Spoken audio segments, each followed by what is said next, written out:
इतने बड़े महत्वपूर्ण बिल में नरेंद्र मोदी जी गायब थे।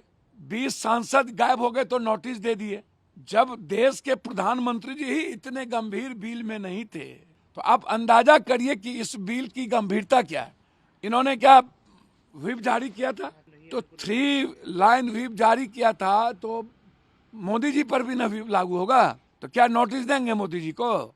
एलाइज को इन्होंने कह दिया इसमें कुछ होना नहीं है, बस हमें यह दिखाना है कि मुद्दों से भटकाना है और यह कहना हमने लाया भैया। बिल लोकसभा में इंट्रोड्यूस किया गया, अब इसे जेपीसी में भेजा जाएगा आगे के विचार करने के लिए। विपक्ष इस पर लगातार सवाल उठा रहे हैं। अच्छा एक बात बताइए ना, 17 में ही इन्हीं के चुनाव आयोग और लॉ कमीशन ने मना किया था कि विविधताओं पर हमला होगा, अभिव्यक्ति पर हमला होगा, संघीय व्यवस्था पर हमला होगा।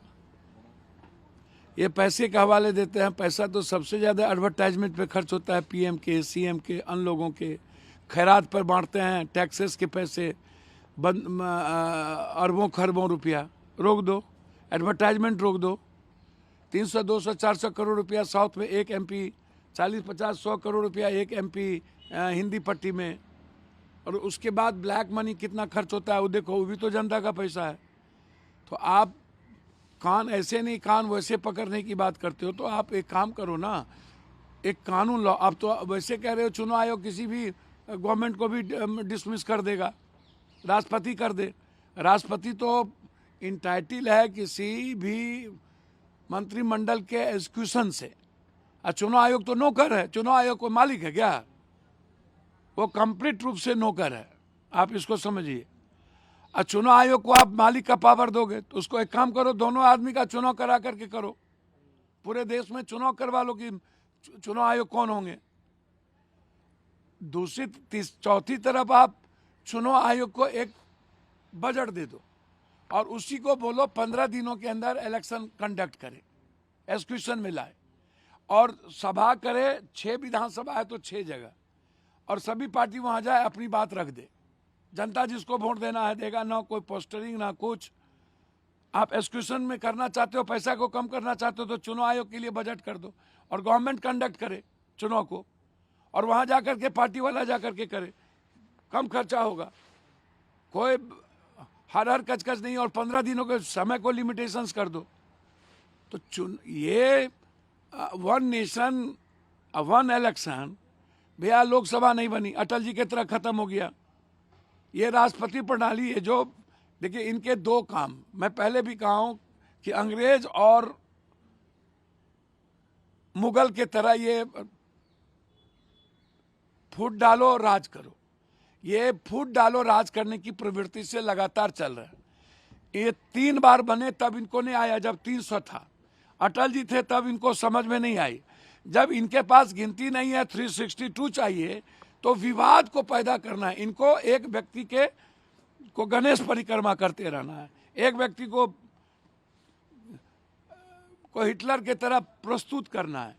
तो ये कंप्लीट डेमोक्रेसी के लिए चैलेंज और खतरा बन गया है। आप इसको समझिए। ये लोग, अच्छा हमको एक बात बताइए, इतने बड़े महत्वपूर्ण बिल में नरेंद्र मोदी जी गायब थे।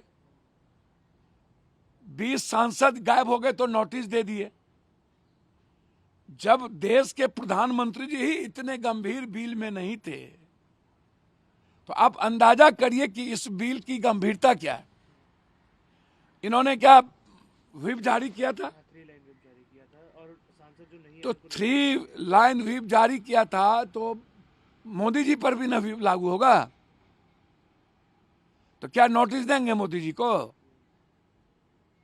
अजीब कहानी है भैया। जब मोदी जी ही इसको गंभीर, इनको मोदी जी को पता है। देखिए अपने एलाइज को इन्होंने कह दिया इसमें कुछ होना नहीं है, बस हमें यह दिखाना है कि मुद्दों से भटकाना है और यह कहना हमने लाया भैया। सबसे पहले देश की जरूरत है farmer.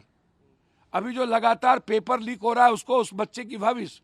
1 nation 1 education, 1 nation 1 health, 1 nation 1 justice, 1 economy, money का आर्थिक आजादी, मनी का डिसेंट्रलाइजेशन, 1 नेशन 1 इलेक्शन। भैया कल किसी स्टेट की सरकार गिर जाएगी तो क्या आप राष्ट्रपति शासन 5 साल लगा के रखोगे?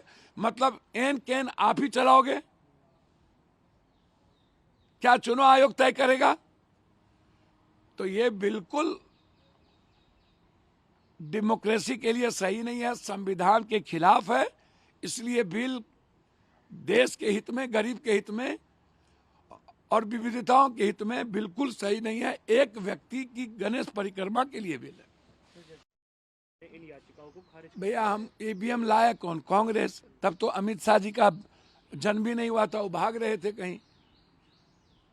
अब कांग्रेस लाई, कांग्रेस को समझने में कांग्रेस नहीं लाई। यह सवाल लगातार उठ रहा है। मेरा सवाल अमित शाह जी से यह है कि अमित भाई, कोई भी कंप्यूटर हैक हो सकता है ना, आदमी कर सकता है ना। और वीवीपैट पर अमित भाई क्या कहना चाहिए? तो वीवीपैट पर अमित भाई को बोलना चाहिए कि वो क्या बोल रहे हैं। वीवीपैट की गिनती आप साथ ही साथ करा दो। और 20 लाख ईवीएम जो चोरी हुआ था वो कहां है, उसके बारे में भी जानकारी देनी चाहिए।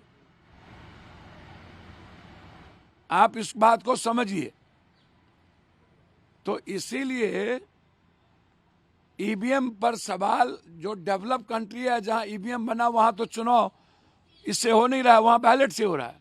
और जब बैलेट से जब हमारी गिनती होती है पहले बाहर से आए हुए, तो उसमें कांग्रेस या क्षेत्रीय पार्टी आगे रहती है, जैसे मशीन आता है उसमें पीछे हो जाता है। भैया, जिंदगी का निर्माण और जस्टिस, और आज जो हमें राजनीतिक, सामाजिक, शैक्षणिक, आर्थिक आजादी मिली है, ये भगवान ने नहीं दिया। भगवान जीने का माध्यम है मात्र, एक अच्छा इंसान बनने का।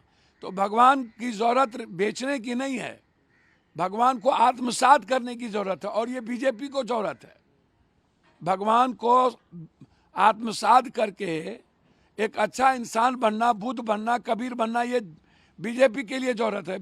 भगवान के नाम पर नफरत पैदा करने के लिए भगवान नहीं कहे हैं, काट मार करने नहीं बोले हैं, दूसरे धर्म, दूसरे विचार को गाली देने भगवान नहीं बोले हैं।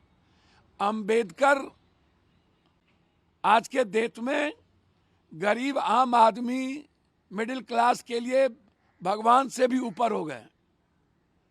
ये सारी आजादी, जीने की आजादी, मुस्कुराने की आजादी, खुशियां की आजादी, आम आदमी से लड़ने की आजादी, संघर्ष करने की आजादी, ये जो हमारी विविधता है, ये बाबा साहब अंबेडकर की उस संविधान ने दिया है, जो गीता, रामायण, कुरान, बाइबिल के ग्रंथ का एक बड़ा वसुधैव कुटुंबकम, सर्वधर्म समभाव और सार्वभौमिकता का एक दर्शन है। इसीलिए यह देश अंबेडकर, गांधी, सुभाष चंद्र बोस, नेहरू, लाल बहादुर शास्त्री, पटेल के विचार से चलेगा। ये भगवान के विचार से नहीं चलेगा। भगवान के विचार से हम जिएंगे।